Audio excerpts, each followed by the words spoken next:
Jangan terlalu cepat membuat kesimpulan. Jangan terlalu cepat menyimpulkan takdir. Karena takdir itu ada di ujung ikhtiar. Gitu kira-kira. Jangan terlalu cepat menyimpulkan takdir. Belum apa-apa. Takdir gue kayaknya emang. Kayaknya takdir saya kayaknya. Enggak. Jangan terlalu cepat menyimpulkan takdir. Karena takdir itu baru dikatakan takdir kalau sudah di ujung ikhtiar. Udah enggak ada lagi pintu yang bisa kita buka. Baru kita bilang ini namanya takdir. Kalau belum, coba terus.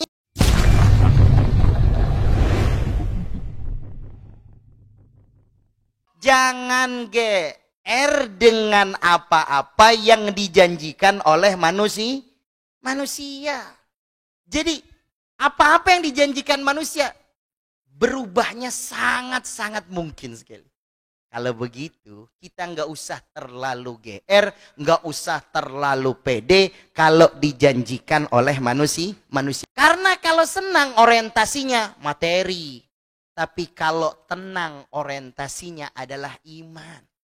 Masalah duit, harta, nggak usah macem-macem. Biarin duit banyak asal berkah, udah itu aja. Kurang-kurangi sesuatu yang membuat kita senang. Bukan itu yang kita cari, tapi yang kita cari adalah yang membuat kita tenang. Ala bidzikrillahi tatma'innul qulub. Memang yang bikin kita tenang tuh kalau segala sesuatu dikaitkannya dengan Allah. Ya, kita sambungin lagi. Berarti kita mau belajar. Innallaha la yughayyiru ma biqaumin hatta yughayyiru bi anfusihim, kata Allah. Allah nggak akan ngubah kita kecuali kita mau memantaskan diri untuk menuju perubahan itu.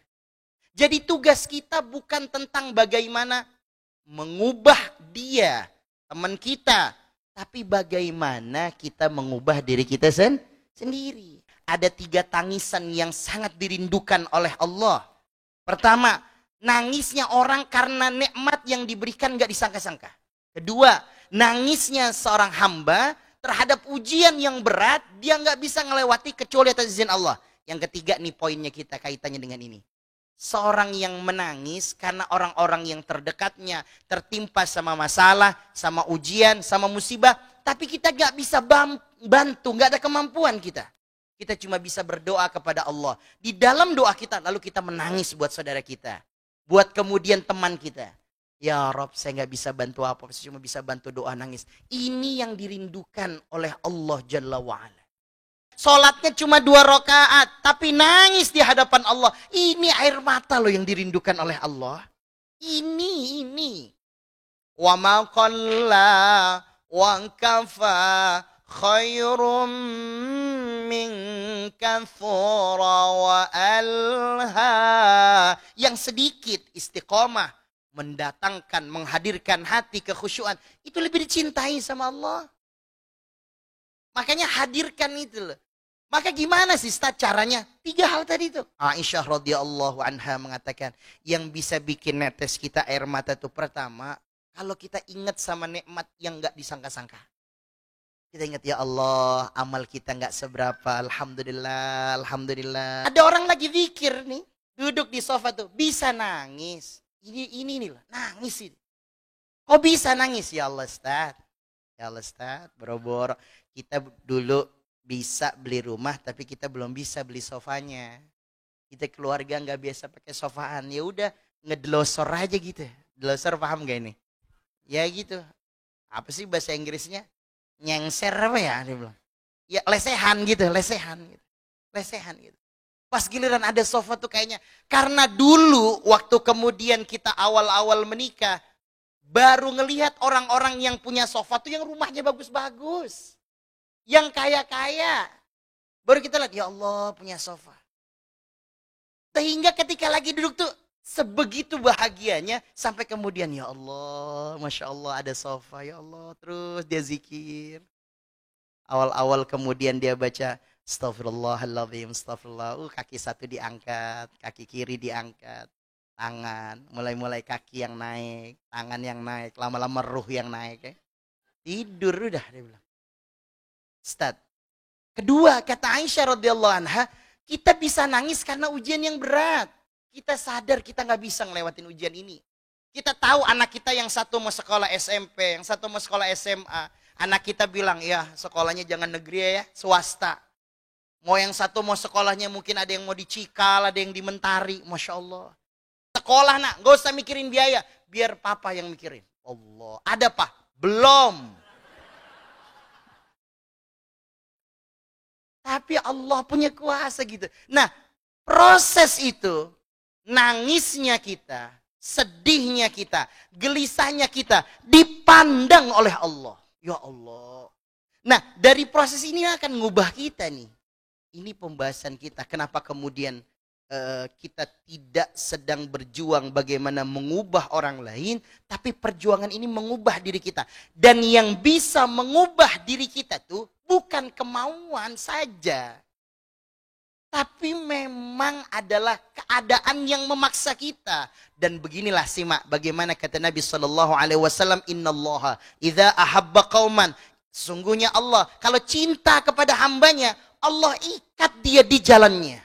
Maksudnya ishtaghalahu, Allah paksa dia terpada di jalannya. Maksudnya bagaimana Ustaz? Diberikan keadaan-keadaan yang dengan keadaan ini membuat dia jadi makin dekat sama Allah. Maksudnya Ustaz, lihat, biaya terbatas. Istri mau melahirkan, lalu kemudian tidak ada biaya karena harus sesar. Uang yang kita pegang baru 2 juta, masih kurang 10, 11, 12 juta lagi. Di saat itu yang didekati cuma Allah. Lord, ya Rob, cuma Engkau yang bisa aku dekati. Semua WhatsApp grup udah saya mintain, gak ada yang ngasih. Kampret. Terus ada kampretnya gitu. Udah kesel dia. Udah ngerasa akrab banget kayaknya gitu. Gak ada lagi. Dan Allah seneng ketika semua jadi nol kan teman-teman. Berkali-kali Allah tolong kita di detik-detik terakhir. Di tikungan-tikungan terakhir. Kenapa? Kadang-kadang kita belum mengenolkan semuanya. Kita masih yakin teman saya bisa bantu saya nih. Kerjaan saya masih bisa bantu saya nih. Gaji saya masih bisa bantu saya nih. Bos saya masih bisa bantu saya nih. Orang tua saya masih bisa bantu. Kakak saya masih bisa bantu. Kata Allah, mana orang-orang yang masih bisa dan kau harapkan membantumu? Sono, datengin dulu. Disuruh datang ke kakaknya, datang, Kak tolongin Kak Dude, nggak bisa deh, kakak juga ada kebutuhan banyak. Datang lagi ke orang tua, ya Allah nak, kan kamu tahu bapak ibu udah tua, udah nggak kerja lagi, nggak bisa semuanya. Kata Allah, see, everyone, everything, everywhere. Apa lagi. Pengen ngomong tapi di otak gitu ya, di mulut nggak keluar gitu. Mana lagi kata Allah, yang pengen kau datengin, kau ketuk pintunya, kau senderkan bahumu, senderin, ketuk, buka. Mana makhluk-makhluk itu? Kakakmu, bosmu, kerjaanmu, gajimu, mana? Mau pinjam, mau butuh, coba minta tolong sama mereka. Nggak ada yang bisa, kata Allah sih, nggak ada yang bisa kan? Sekarang tinggal ke saya. Lalu orang itu kemudian berkata, ya Rob, walakal hamdu wa ilaikal mustaka. Udah dah, cuma engkau doang yang bisa membantu. Nah, kata Allah, cuma saya kan? Detik-detik terakhir, tikungan-tikungan terakhir Allah bantu kita. Kenapa? Karena Allah pengen mengenolkan kita semuanya. Gak bisa. Nasab kita gak bisa bantu kita. Karir kita gak bisa bantu kita. Kemudian pertolongan Allah tuh datang. Nangis kan dalam proses. Allah seneng. Makanya yang bikin kita mendatangkan khusyuk. Kenapa kita bisa terharu-haru? Karena kita merasa tidak bisa menduga dan tidak bisa disangka-sangka. Dan inilah skenarionya Allah, nggak bisa disangka-sangka. Jangan terlalu cepat membuat kesimpulan. Jangan terlalu cepat menyimpulkan takdir. Karena takdir itu ada di ujung ikhtiar. Gitu kira-kira. Jangan terlalu cepat menyimpulkan takdir. Belum apa-apa. Takdir gue kayaknya emang. Kayaknya takdir saya kayaknya. Enggak. Jangan terlalu cepat menyimpulkan takdir. Karena takdir itu baru dikatakan takdir kalau sudah di ujung ikhtiar. Udah nggak ada lagi pintu yang bisa kita buka. Baru kita bilang ini namanya takdir. Kalau belum, coba terus. Yang bisa mengawal husnudzon kita kepada Allah.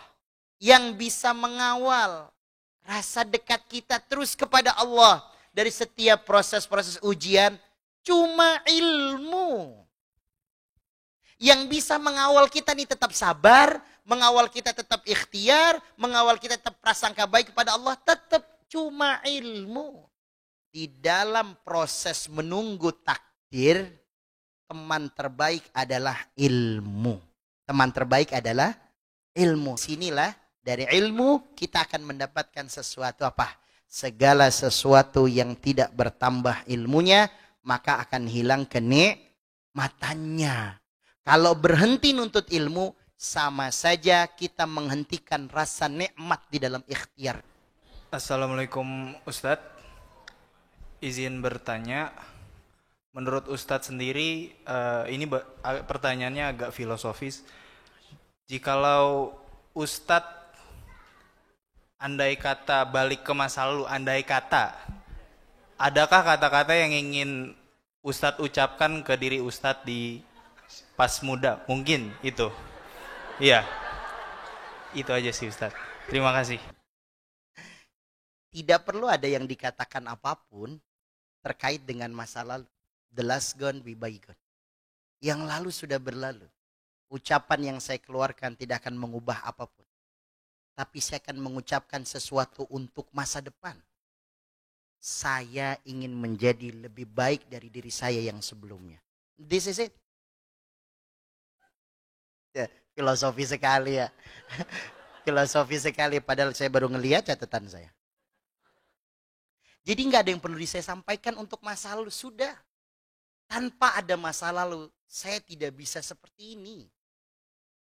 Untuk sampai di sini entah berapa puluh, berapa ratus, berapa ribu kegagalan yang udah dilewati. Berapa banyak dicaci, berapa banyak dimaki, berapa banyak direndahkan. Thanks to Allah. Syukron alhamdulillah. Karena kegagalan-kegagalan itu yang menguatkan. Mungkin kalau saya tidak pernah mengalami kegagalan, nggak pernah mengalami dikucilkan, direndahkan, dihinakan, dianggap tiada, mungkin nggak akan bisa sampai di titik seperti ini. Tapi ini pun bukan puncaknya. Saya nggak mau kemudian merasa berada di puncak. Karena setelah puncak jalannya menurun. Tapi ini bagian yang harus kemudian di-upgrade lagi. Ayo. Saya mau tanya, gimana tipsnya untuk kita tetap semangat untuk menuntut ilmu? Itu aja Ustaz. Sekian, wassalamualaikum warahmatullahi wabarakatuh. Nih, perhatikan teman-teman. Ada rumus, formula. Formula ini Teteh harus tahu. Capek sama dengan doa. Capek kita sekarang, itu adalah hasil dari doa kita, right? Itu kan permintaan kita. Kita yang minta sama Allah. Rabbi la tadharni fardan wa anta khairul warithin. Ustaz capek banget ya ngurusin suami, ngurusin anak. Ini kan doa kita. Ya Rob, jangan biarin saya sendiri, kasih saya pasangan, kasih saya anak turunan. Ini permintaan kita kan sama Allah. Allah udah kabulkan. Capek itu sama dengan pengabulan doa kita. Dulu waktu kita belum kerja, Teteh mintanya apa sama Allah? Rabbirzuqni rizqan thayyiban wasi'an mubarakan. Ya Rabb, Engkau sebaik-baiknya pemberi rizki, kasih saya rezeki yang luas, yang barokah. Dalam konteks ini, kasih saya kerjaan. Gitu kan. Lalu dikasih sama Allah pekerjaan. Capek kita. Ini sama dengan pengabulan doa kita. Kalau di dalam rasa capek ini menghasilkan kemudian keluhan-keluhan yang membuat kita jadi bersuudzon, lalu kemudian berputus asa dari setiap ikhtiar kita, ngerasa kita capek banget, ngerasa kita letih banget, seolah-olah kemudian kita nggak bisa ngapa-ngapain karena pekerjaan ini. Allah berkata, oke, kalau emang kamu mengeluh dengan rasa capek, oke, Kalau emang kemudian engkau protes dengan rasa capek ini, saya angkat rasa capek ini. Berarti kalau diangkat rasa capeknya, terangkat juga pekerjaannya. Ustaz, berarti gimana caranya dalam keadaan capek ini kita tetap nuntut ilmu, tetap belajar, maka enjoy dengan rasa capek ini, taruh di dalam tanam hati kita. Capek ini kita yang minta. Kalau kita nggak berhasil dengan rasa capek ini, mengeluh kita, protes pada Allah, ditarik rasa capek ini. Itu berarti kalau ditarik rasa capek ini, ditarik juga karirmu, pekerjaanmu, rumah tanggamu. Saya jelaskan, capek itu permintaanmu, Mas. Emang kamu pikir ketika kemudian ini sudah selesai, rasa capek itu hilang? Capek itu kan terus ada. Kalau sudah kepengen gak ada rasa capek, kalau gitu berhenti memintanya. Berhenti berdoanya. Ya Rob, saya udah gak mau apa-apa lagi. Baru gak capek. Tapi itu pun akan tetap capek. Maka selama masih meminta, selama masih berdoa, selama masih bermunajat kepada Allah, rasa capek kita sama dengan pengabulan doa kita. Yuk sama-sama kita kuatkan lagi. Kita punya hati, yakini bahwa setiap takdir yang Allah turunkan kepada kita pasti akan menjadi takdir yang terbaik. Kalau gitu jangan terlalu cepat menyimpulkan takdir sebelum sampai di ujung ikhtiar. Ayo maksimalkan terus ikhtiar kita. Pendamping ikhtiar kita adalah ilmu. Sibukkan dengan ilmu supaya rasa nikmat di dalam setiap langkah yang kita jalani terus mengiringi kita, terus ada. Rasa khusyuk itu, rasa nikmat itu terus ada. Nah, kalau kemudian ini terus kita jaga, kita istiqomahkan, fa insyaallah pertolongan-pertolongan Allah pasti akan datang menghampiri kita.